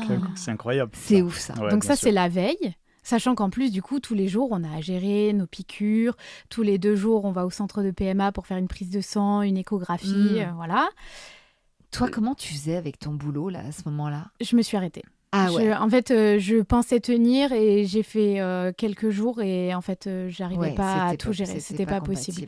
En fait, la ponction, on sait qu'elle va avoir lieu la veille ou l'avant-veille, quoi. Ouais, donc, c'est pas possible de s'organiser. C'est trop de stress. En plus, nous, on avait un sécos par rapport à chez nous qui était à l'opposé. On avait rendez-vous à 8h30. On nous a pris, je sais pas, il était 9h30, quasiment 10h. Donc, on a attendu 1h30, 2h en salle d'attente. Bah oui, c'est toujours un peu long. Ouais. On a récupéré nos paillettes. On est retourné au centre. Vos précieuses paillettes. Mais ça vous a fait quoi, là, d'avoir... C'est sous quelle forme ? Je crois que c'est cylindrique, hein, c'est ça ? Exactement. Et donc, tu repars avec ton truc que tu mets dans ta glacière. Voilà. Et en fait, c'est eux qui le rangent à l'intérieur d'une bouteille qui est à l'intérieur de cette glacière-là, chargée d'azote liquide. Ça fume ou pas ? Non. Si on imagine le truc. Non, c'est bien verrouillé. Effectivement, c'est ce thermos qui est dans un sac, en fait, finalement. Ouais. Donc, tu sais pas trop ce que c'est et tu n'ouvres pas la chose. Non, mais tu ouvres les fenêtres. Tu ouvres les fenêtres. Dans ta voiture, chez toi. Voilà. Ouais. Et donc là, vous avez dormi avec... Faut pas que ça se renverse. Faut pas non plus, bah oui, non, c'est précieux. C'est pour ça qu'il faut être à deux, tu vois. Ouais. Et donc, le matin, on récupère nos paillettes. On retourne au centre de PMA pour les donner. Moi, normalement, le matin... Ce jour-là, il m'attendait pour prise de sang, échographie. Heureusement, les sages-femmes sont des petits soleils et n'ont pas arrêté de me rassurer. On échangeait par mail sur le retard qu'on avait, etc. Ils me rassuraient en me disant « On vous attend, vous inquiétez pas de stress, etc. » Ils m'ont pris en charge une fois que je suis arrivée. On a pu faire toutes les prises de sang, les échographies, etc. Tellement sympa.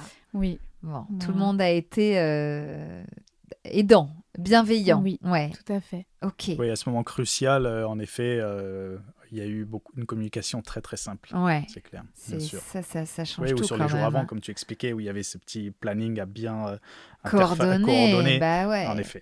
Et là, c'était présent. Faut pas que tout foire à cause d'un problème de heures d'une matinée où tu peux pas faire la bonne prise de sang, quoi.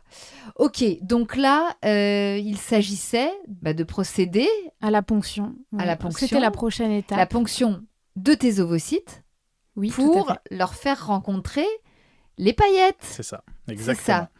C'était douloureux, la ponction ? On m'a proposé, comme c'était un jour férié, de le faire soit sous anesthésie générale et de le décaler de 1 jour, soit de le faire sous anesthésie locale. Ouais. Moi, j'étais plutôt à l'aise avec l'anesthésie locale, a priori. Maintenant, avec l'expérience... T'aurais fait autrement ? J'aurais fait autrement. Ouais. En fait, j'ai des ovaires qui sont très hauts, a priori, dans mon abdomen. Et du coup, la piqûre anesthésiante, elle n'a pas forcément bien marché à gauche. Aïe, aïe, aïe. Donc, j'ai un peu senti tout ce qui s'est passé à gauche, d'autant plus que c'était très douloureux. La stimulation avait été très douloureuse sur mon ovaire gauche, que pour réussir à ponctionner, ils avaient besoin d'appuyer pour maintenir mon ovaire en position basse pour réussir à les prendre. J'avoue que j'ai senti chacun des ovocytes qu'ils ont prélevés à gauche. C'était pas agréable. Voilà, j'ai fait un petit malaise. Voilà. Je sais maintenant que j'ai tendance à vomir à chaque fois que je suis anesthésiée. Donc, c'était pas foufou. C'était pas le meilleur moment du parcours. Je ne recommande pas l'expérience. Oui. Si c'était à refaire, tu ferais sous anesthésie générale. Tout à fait. Ok. Toi, tu n'étais pas présent dans la salle. Non, tu attendais. T'étais même pas là. J'étais pas là, je crois. Tu es parti chercher des croissants. Ah oui, c'est ça. Ah oui, c'est ça. Et donc, combien d'ovocytes ont été récupérés ce jour-là? Alors, ils ont réussi à en ponctionner 15. Waouh! Oui, c'est pas mal. Ah oui, belle prod. Oui. Ouais. Sur les 15, 12 étaient matures. Ok. Les 12 ont réussi à être fécondés. Génial. Donc ça, c'était très bien. C'était un très bon indicateur. À J3, on avait toujours les 12. Et à J5, on en avait plus que 7. Mais on est tout à fait dans les statistiques. Ah oui, c'est bien. Sachant qu'il y en avait un qui était un peu en retard, qu'ils ont poussé à J6. Et à J6, ils ont réussi à le congeler. D'accord. Donc, on avait 7 ovocytes. Oh. Voilà. C'était quand même un beau score. Vous étiez content? On est plutôt content de ces statistiques. Vous l'avez su du coup à J6, hein, forcément. Même dès J5, on savait parce qu'on a été appelé pour le transfert à J5. On a fait un transfert frais à J5. Parce que ces J5 qu'on appelle des blastocystes, ils peuvent être implantés tout de suite, fraîchement, comme on dit, ou encore conservés, c'est ça le truc? Exactement, voilà, en fonction de la situation, soit ils décident de l'implanter directement frais à J5, soit ils les conservent et ils les transfèrent plus tard. Et donc là, c'était quel type de FIV? Parce qu'il existe il existe 2 types de FIV. Vous, qu'est-ce qu'on préconisait? On nous a laissé le choix entre faire une FIV ICSI ou faire une insémination. Une insémination, voilà. On m'a laissé le choix entre une insémination ou une FIV. Mais si on faisait une FIV, on faisait une FIV ICSI parce que les dons étant quand même relativement rares, ils ne voulaient pas perdre la chance qu'on avait sur cette paillette. Nous, on a décidé de s'orienter vers une FIV ICSI pour avoir la possibilité d'avoir plusieurs enfants issus du même donneur. Et oui, bien sûr. Oui, parce que la FIV ICSI a cette particularité d'être vraiment... on prend les spermatozoïdes et on les implante directement dans l'ovule. C'est ça, on vient féconder l'ovule, l'ovocyte. En effet, et donc là, comme il y avait plusieurs ovocytes qui avaient été ponctionnés, ils ont pu en féconder plusieurs. Voilà, avec qui seront tous issus du même patrimoine génétique. C'est ça. Bah oui, bien sûr. C'est ça, avec la même paillette, parce que dans les paillettes, il y a plusieurs spermatozoïdes, quoi. En fait, ouais, bien sûr. Ok. Donc là, 5 jours après, c'était le jour du transfert. Donc là, on vous a appelé, on vous a dit, c'est aujourd'hui. On nous a appelé la veille. Oui, voilà, vous étiez dans les starting blocks. Exactement, on attendait l'appel. De toute façon, au moment de la ponction, ils nous avaient prévenu, on vous appelle demain pour vous donner le nombre de J1, on vous appelle à J3 pour vous donner le nombre de J3, et on vous appellera à J4 pour vous dire si on vous convoque à J5 pour le transfert. Vous étiez dans quel état? Alors, moi, j'étais douloureuse. Oui. Ah oui, J'étais douloureuse, donc j'ai pris rendez-vous chez l'ostéopathe pour essayer de dénouer un peu les douleurs que j'avais dans le bas-ventre. J'avoue que je me reposais, que je me remettais un peu de toute cette période. Et les nouvelles étaient bonnes finalement là-dessus. Et c'est vrai que moi, j'avais arrêté toute cette partie médicale. Elle était basculée, vers chez toi. Céline, Voilà, mais les nouvelles, c'est vrai que tu étais douloureuse comme tu as dit, mais il y avait ces bonnes nouvelles là sur les fécondations qui fonctionnaient, etc. Le nombre qu'il y avait, qui donnait en plus, comme tu l'as dit, qui fait qu'on pouvait avoir aussi... l'espoir d'autres enfants, effet, voilà, bien exactement. sûr. Mais c'est vrai que ce jour de transfert, c'est pas rien, quoi. C'est tout d'un coup, potentiellement, il y a une grossesse qui va démarrer ce jour-là. Exactement. Potentiellement, en effet, parce que on est il sûr faut de rien, confirmer, mais bon, c'est ça. On exactement. espère, en tout cas. C'est ça. Et alors, comment ça s'est passé? C'est un peu, j'allais dire artisanal, mais c'est peut-être mal choisi, mais c'est une espèce de seringue en fait, finalement. Donc c'est une gynécologue qui fait ce transfert, cette opération, et donc elle a pris à la seringue l'embryon pour l'implanter dans l'utérus de Céline, finalement, et donc c'est une seringue qui est un peu longue, etc. Un peu longue, et oui, c'est ça, un peu longue en effet. Mais j'avais fait une hystérographie avant.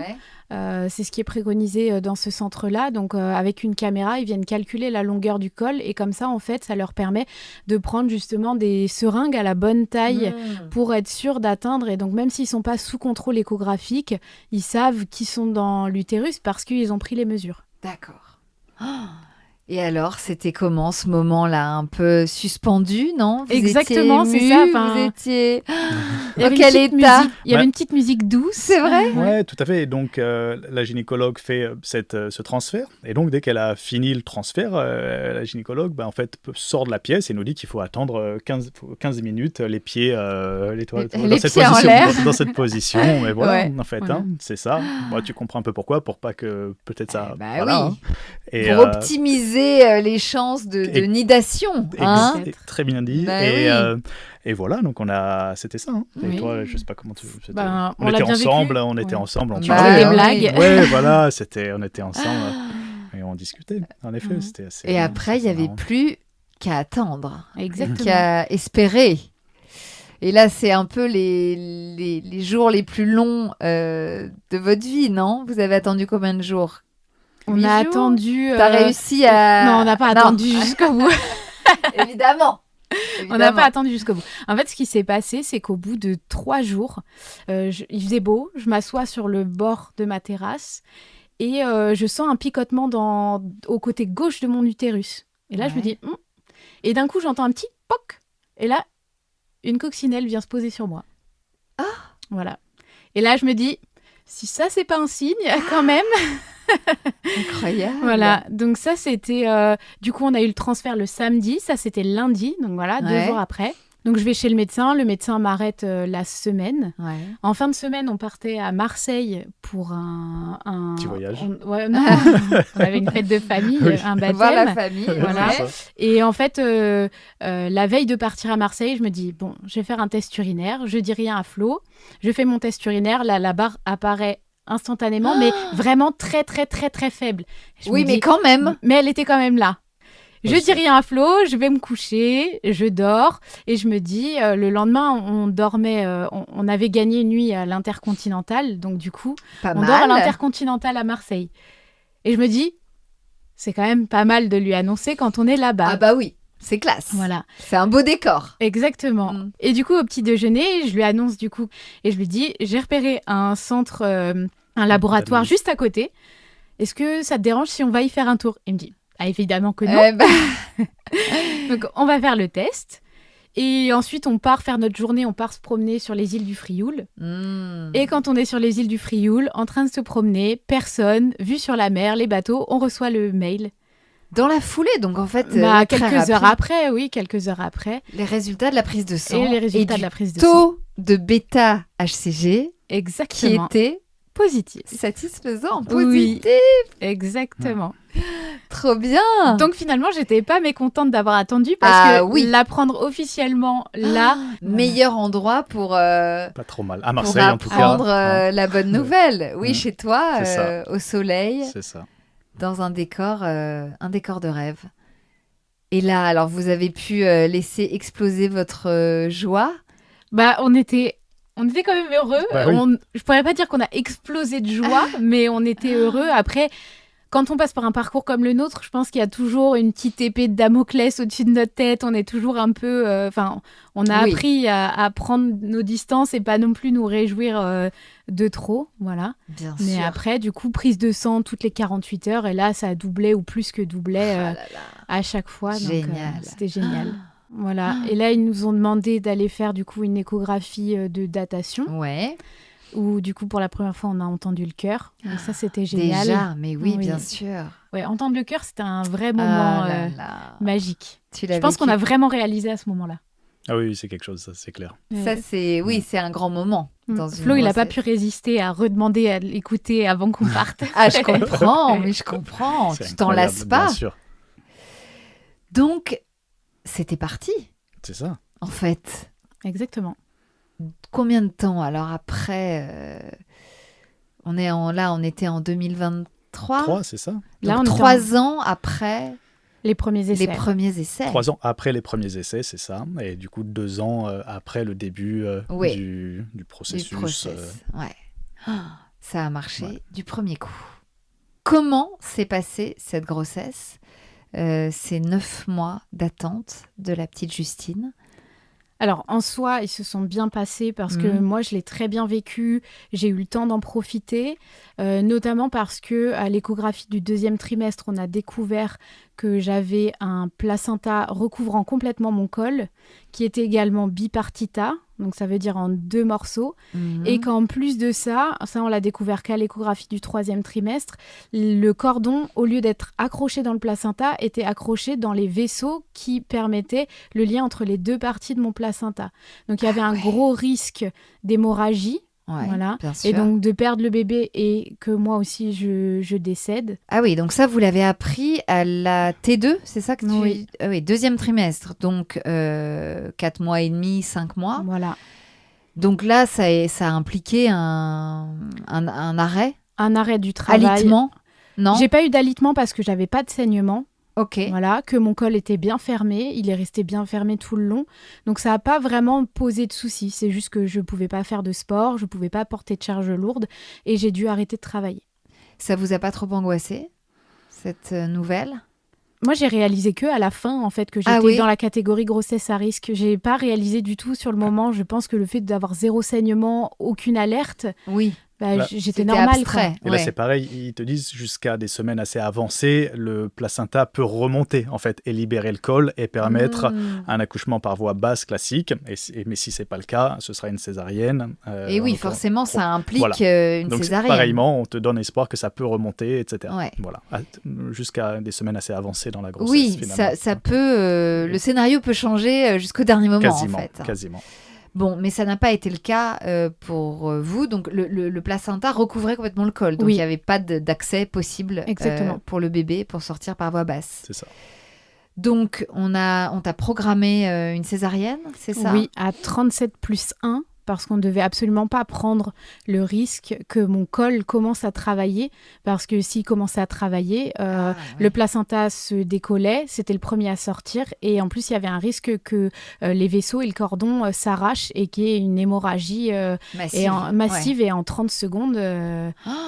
Et du coup, là, l'avantage de la FIV, finalement, c'est qu'on savait précisément la date de conception finalement. Et pour déterminer le 37 plus 1, qui est important finalement, parce qu'on sait qu'il y a des cas où il estime mal et c'est un peu tôt. Et donc, nous, dans cette malchance, il y a eu cette chance que ça a été une FIV finalement, et qu'on savait précisément. Et du coup, le 37 plus 1, il était clair et net. Très précis. Très précis. Oui, bien sûr. La césarienne, cette annonce de césarienne, tu l'as prise comment, toi, Céline ? Je ne l'ai pas prise mal parce que je l'ai vue arriver, au fur et à mesure. Chaque échographie, ça n'a pas bougé, ça n'a pas bougé, ça n'a pas bougé. C'est vrai que moi, j'étais partie, avec Flo, on était parti plus sur un accouchement physiologique. Bon. On l'a rangé au placard, mais en soi, on ne s'est pas posé de questions. Enfin, à un moment donné, pour avoir notre bébé en bonne santé et que moi, je reste auprès de mon bébé, il fallait cette césarienne, finalement.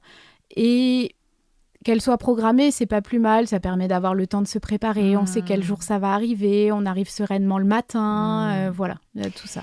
C'était comment, là, pendant cette grossesse Enfin, vous viviez l'attente d'un bébé après avoir vu défiler des annonces de grossesse, des potes, une petite sœur devenir parent.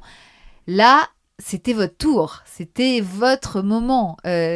Comment vous l'avez vécu ? Est-ce que vous l'avez embrassé pleinement, ce moment de la grossesse ? C'est vrai qu'on a pas mal investi cette grossesse, on a fait de l'aptonomie, on s'est posé pas mal de questions, on a pris le temps d'organiser tout, d'acheter les petites affaires, de préparer la chambre. Vous saviez que c'était une fille ? Vous avez demandé ? Oui, on avait demandé. Ouais. On a fait un petit shooting photo aussi. Ah, trop bien. Tous les deux, avec le gros ventre. Ah, magnifique. C'est ça, tous les trois. Ouais. Oui, donc vous avez... profité vraiment. Ouais. L'aptonomie, comment tu l'as vécu ? On était ensemble. Bah oui. Écoute, le mec est très impliqué dans l'aptonomie, donc. De façon générale, moi, j'étais très impliqué et moi, c'est un truc qui me parle. Finalement, j'aime bien ça. Ouais, c'est bien. Est-ce que Justine était réactive ? Est-ce qu'elle répondait ? Oui, ça m'a permis de la retourner aussi, l'autonomie, parce qu'elle était en hamac dans mon ventre encore à quasiment 30 semaines. Et une nuit, elle s'est réveillée et j'ai joué avec elle et j'ai senti un ploc. Et j'ai réussi à la retourner grâce aux petites techniques qu'elle nous avait données en autonomie. Oui, c'est très sympa de voir ça. Tu mets ta main, elle vient, etc. Donc, le jour J est arrivé, vous saviez quel jour c'était, c'était dans votre agenda, dans vos agendas. C'est particulier ça aussi de se dire, ah bah tiens, ce jour-là, je le sais, je vais rencontrer mon bébé. C'est fou, t'as rendez-vous avec ton enfant. Exactement, c'est ça. Et 2 jours avant, ma sœur nous avait organisé une petite fête, on avait toute notre famille et nos amis chez nous. Tout le monde allait de son pari sur la date de naissance. Nous, on a énormément rigolé, parce qu'ils étaient tous en train de parier, mais ils étaient tous à côté de la plaque, du coup. Il n'y en a pas un seul qui savait. On n'a pas lâché le morceau. Et du coup, moi, en salle de réveil, après la césarienne, j'ai envoyé un message à tout le monde. Et alors là, les réactions étaient géniales. Ah ouais, vous avez fait ça en catimini. En catimini, vraiment. Et alors, ce moment, donc tu as pu être là, toi, au bloc. J'étais dans le bloc, dans la salle d'accouchement, en effet. Comment s'est passée cette césarienne ? Eh bien, c'était une césarienne très risquée. Ils avaient mis les chirurgiens les plus expérimentés de l'hôpital. Il y en avait 3, je crois, même pas 2. Il y avait 2 chirurgiens et une interne. Ouais, 2 chirurgiens expérimentés. Oui, il fallait y aller avec beaucoup de délicatesse. Délicatesse, mais assez rapidement, parce que donc ils ont ouvert, ils ont fait la césarienne, et là ils ont sorti le bébé, et le placenta s'est décollé, en fait. Instantanément. Et donc ça engendre quoi, le placenta qui se décolle instantanément ? Eh bien, c'est le sang qui part du bébé, en fait, parce qu'il est relié via le cordon au placenta, et ça aurait tout vidé le sang du bébé. Donc ils ont dû couper, donc c'était à la seconde près, ils ont dû couper en urgence le cordon. Bon, ils l'ont coupé très bien, au bon endroit. Et toi aussi, je crois qu'il y a eu... Moi, j'ai eu une hémorragie. Toi, tu as eu une hémorragie, il y a eu beaucoup de sang, tu as perdu beaucoup de sang, tu vois, c'était ce type d'accouchement quand même. Ils le savaient, c'est pour ça qu'ils avaient mis les chirurgiens très expérimentés, finalement. Donc c'était ce type de truc, mais ça s'est très bien passé.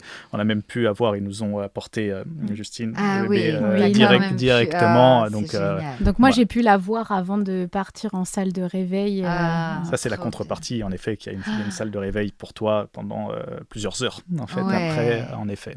Et toi, tu es partie avec Justine ? Exactement, voilà, c'est ça. Et donc... Et il a fait du pot à pot tout le temps où j'étais en salle de réveil. Donc ils ont vraiment pu passer du temps ensemble. Ça, c'était bien aussi, finalement, et dans notre histoire, ça avait vraiment du sens que Florent puisse avoir ce temps qu'avec elle, en pot à pot. C'était vraiment bien quand même. Oui, il y a eu le protocole classique, tu sais, pour voir si tout va bien. Et après, j'étais dans la chambre avec elle, en pot à pot, avec le bandeau. Et c'est vrai que c'est un moment privilégié, finalement, que j'aurais pas vécu si ça avait été de façon un accouchement classique, en fait. Et Céline avait son téléphone aussi, ce qui n'est pas toujours chose... Oui, comme on avait préparé, j'avais demandé dans mon projet de naissance d'avoir mon téléphone en salle de réveil, ce qui me permettait d'être en contact avec eux, d'avoir des photos, des vidéos. Donc, on pouvait faire des appels, et ça, c'était vraiment génial. Je ne sais pas comment je l'aurais vécu si j'avais eu aucune nouvelle. Surtout que ça a duré 5 heures ou 7 heures. Wow. En effet. Tu vois, pendant 7 heures, elle est restée qu'avec moi, Justine. En pot à pot, dans le bandeau. Petit koala. C'était trop mignon. C'était trop mignon. Et après, t'es venue, t'es allée dans le lit, après elle est venue, je te l'ai passé, etc. Et c'était parti.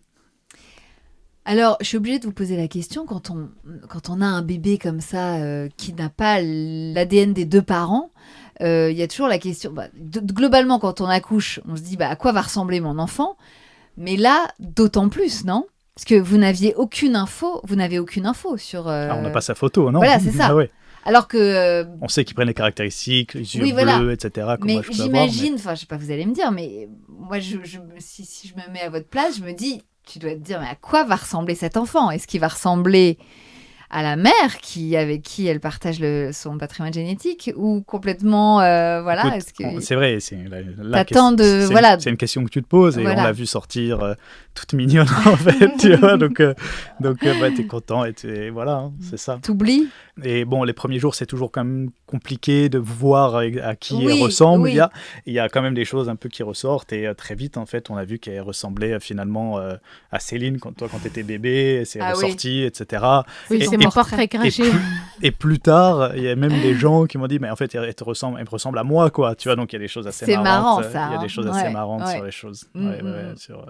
J'ai même entendu parfois des enfants adoptés à qui on dit ça. Tu vois. Parce que il y a l'inné et l'acquis, il y a aussi toutes les mimiques, etc. Plus tard, la façon de parler, la façon de bouger, la façon d'être aux autres, au monde, qui constituent vraiment la caractéristique, les caractéristiques d'un enfant. Oui, les caractéristiques physiques, en fait, c'est la médecine qui fait son travail en sélectionnant les bonnes paillettes, le bon donneur, pour faire simple. Et après, comme tu le dis, il y a la partie importante des mimiques, du comportement, de la façon de l'éducation. Qui prend presque le pas finalement dessus après. En plus, quand il y a la base de la ressemblance physique à peu près gérée. Oui, si c'est en plus. son portrait craché en plus. Et alors, à quel moment vous vous êtes retrouvés là, 7 heures après? C'était comment d'être enfin tous les 3 réunis? Ça, c'était magique, de se retrouver tous les 3 dans la chambre, comme ça, de voir Justine se débattre pour aller vers mon sein, pour manger. C'est ça, là, il est à peu près, elle a couché à 9h30 du matin, donc 7 heures après, tu vois, il est à peu près 16h, 17h, quand tu réintègres, très vite, c'est la première nuit, en fait. Oui, c'est vrai. C'est ça, et tu dors pas, t'es content, moi, je pleurais, etc. C'est bien sûr. Classique, quoi. Voilà. Quelle merveille, quelle merveille. Donc, tu l'as mise au sein? Ça s'est bien passé? Alors ça, vraiment, c'est le point sur lequel nous n'avons jamais eu de problème. Oui, vraiment, elle a tété correctement tout de suite. Il en faut bien quand même, un endroit où il y a 0 problème. Exactement, mais ça, vraiment, bien ça a été nickel. La montée de lait 2 jours après, sans douleur, sans rien. J'ai jamais eu le moindre problème pendant mon allaitement. Tout s'est mis en place. Après, je m'étais aussi beaucoup renseignée, beaucoup informée.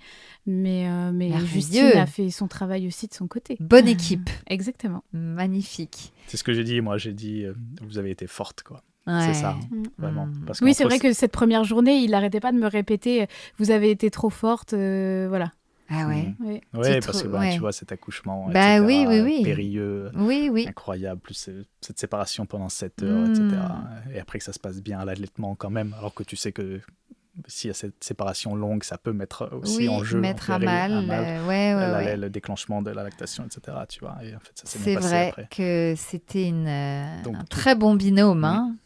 Tu les as trouvées fortes. C'est ça. Bon, et alors en quelques mots, le retour à la maison, le postpartum, ça s'est bien passé ou pas? Ou tu as eu un contre-coup de tout ça? J'ai pas eu spécialement de contre-coup, je me sentais bien. Et toi, Flo, comment tu as vécu tes premiers pas en paternité, justement? Moi, je ne sais pas comment les qualifier, mais très bien, en fait, finalement. Le lien a été immédiat? Moi, ce n'est pas une question que je me suis posée, en fait. Tu ne regardes pas ta fille, tu dis pas, tiens, en fait, non, c'est pas... Enfin, tu vois, il n'y a pas du tout de choses comme ça qui te traversent l'esprit. C'est ma fille. Ça pourrait, mais ce n'est pas ton cas. Écoute, oui, ça pourrait peut-être, en effet, mais pour moi, c'est ma fille, en fait. Tu vois, à 100%, il n'y a pas d'autres questions, tu vois. Trop bien, trop bien. Bon, donc aujourd'hui, Justine a 18 mois, un peu plus. C'est ça? 19 mois. Est-ce que vous lui parlez déjà de son histoire, ou qu'est-ce que vous êtes dit justement par rapport à cette réflexion que vous aviez avec le psy là? Moi, je lui ai, quand j'en ai parlé jusqu'à présent, quand je m'adressais à elle en tout cas, je mettais surtout en avant que parfois on a la chance sur la planète de rencontrer des gens qui sont naturellement gentils, qui sont prêts à donner une grosse partie de leur personne pour aider les autres. Et du coup, je fais le lien avec son histoire et le fait qu'il y a une personne, à un moment donné, qui a eu cette volonté de vouloir aider les autres et que grâce à elle, elle existe et elle est parmi nous. Voilà.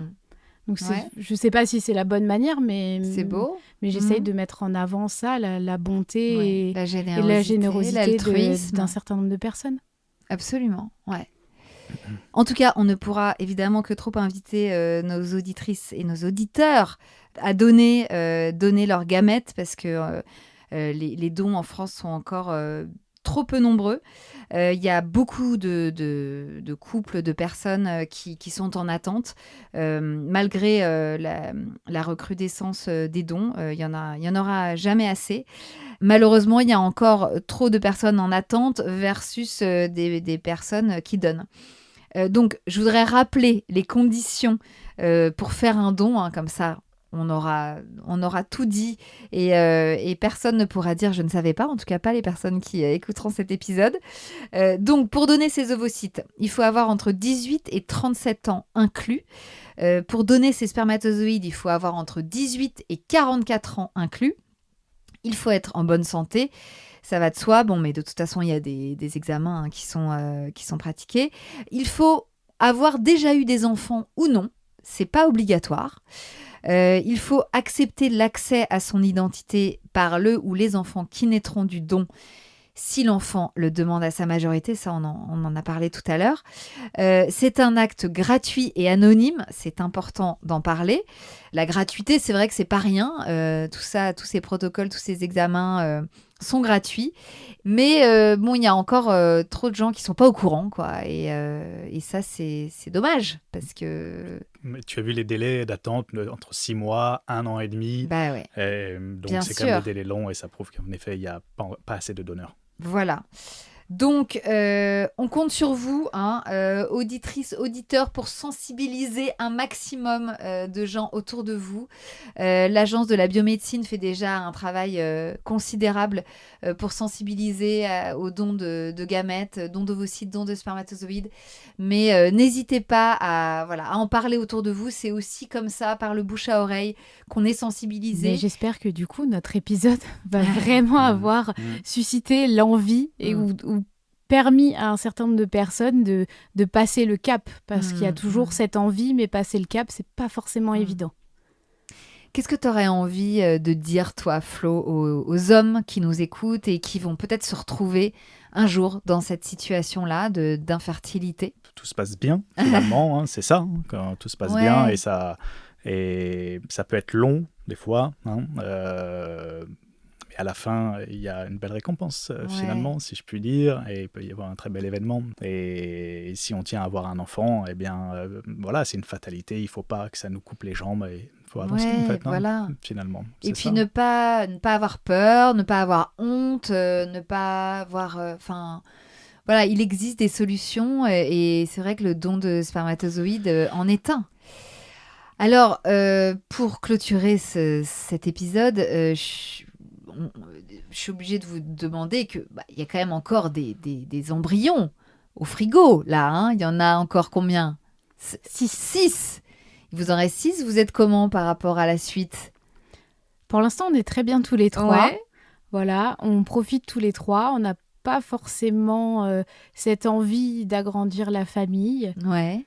Voilà. D'accord. On les garde quand même, on les conserve. On a reçu le papier il n'y a pas longtemps. On a répondu que oui, on souhaitait les conserver. Ah oui, c'est ça, parce que tous les ans, on vous demande si vous voulez les conserver. Exactement. C'est ça. Donc, on les conserve au cas où, mais sans grande conviction de les utiliser un jour. D'accord. Voilà.